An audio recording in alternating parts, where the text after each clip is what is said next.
All right, I thought I would just kind of make a small video here. My desk is a little messy, but I've cleared out a spot to show kind of where things stand with the Blickensderfer project. So, as mentioned in one of my previous videos, I purchased this typewriter. I found it in New York, and last time I showed it, it was in the sink.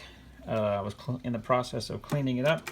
I've had the opportunity to take it apart a little bit further and start to kind of, as you can see here, strip things down and evaluate what we're dealing with.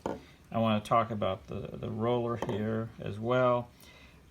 So overall, you can see it's in pretty nice condition. There's a little bit of rust, but you know, on a €100+ machine, that's kind of to be expected.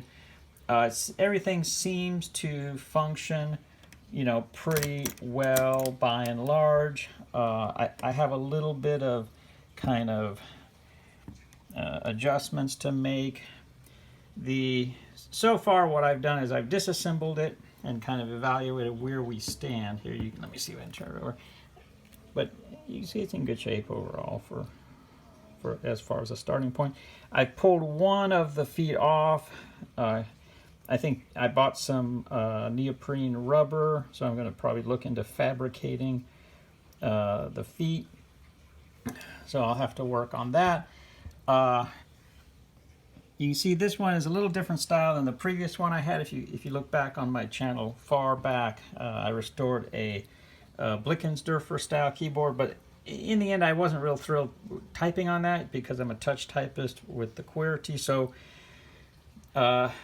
with the Blickensderfer number 5, I think I don't know for sure, but I get the feeling that they didn't really start to offer the QWERTY keyboard until later in the evolution of manufacturing this typewriter. Now, on my particular typewriter, I had to reattach the ER and the O key. It's not unusual on these typewriters for some of the keys to be loose or to have been reattached over the years, and that was the case with mine. I had to, so basically I reattached the keys with JB Weld, and it's not too difficult of a process. You just kind of wiggle the key off if it's loose, clean out the bottom, mix up some JB Weld, put it back on, level it out, as far as how it kind of rocks when you put it on the little arm. And in a day, you're back in business. So I've already done that.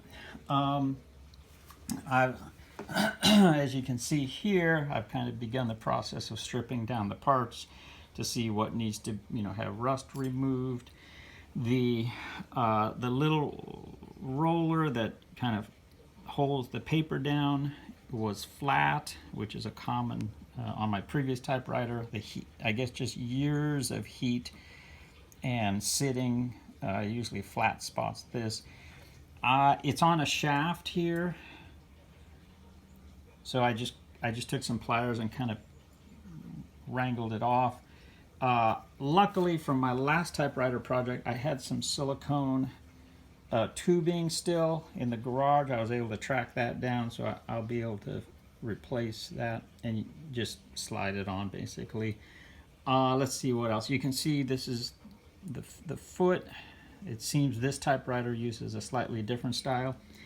The platen was in pretty bad shape, so I chipped off the dried material, and you can kind of see what we're dealing with. It has a wooden thing.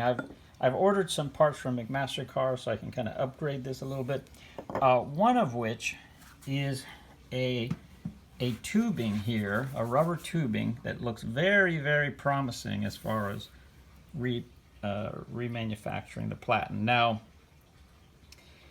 I will have to reduce the diameter of the wooden piece slightly, I think, but I'm going to give this a shot. I've got to cut it. Unfortunately, it was folded up a little bit when McMaster-Carr sent it, but I think I'll be able to salvage enough here to do at least a test run. So that's going to be the first thing that I try to do is cut this, heat it up, probably sand this down just a little bit to reduce the diameter so that the final diameter with the neoprene tube on the roller will be the 130, the 1 inch 300 thousandths original diameter. Now if I just take this, and let me see, I had a little test piece over here I was fiddling around with, so you can kind of see,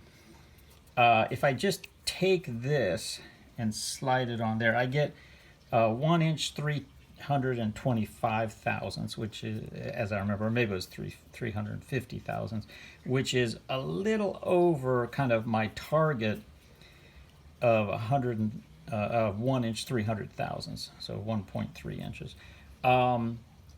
Now, it may be that the original platen that I was measuring had shrunk, so it may be that this is actually close enough that it would allow the typewriter to function. What I wanted to do was, I'm going to reduce the OD outer diameter on this, slide this over, and then just kind of type with it in the middle as a little mini test and see what sort of impression I get from the keys. So it's we're underway. I'll do a little more testing and then I'll post a subsequent video, but this one at least kind of gives you a little bit of an idea of what we're working with, and I'll slowly be getting this guy on the road. So if you're into vintage typewriter stuff, stay tuned, and maybe in the next month or so I'll have a kind of a video of this typewriter in its kind of preliminary operation, and we'll see how it's going. So for now, it's getting there little by little. So, all right, thanks for watching. If you have any comments or questions on anything, feel free to use the section below.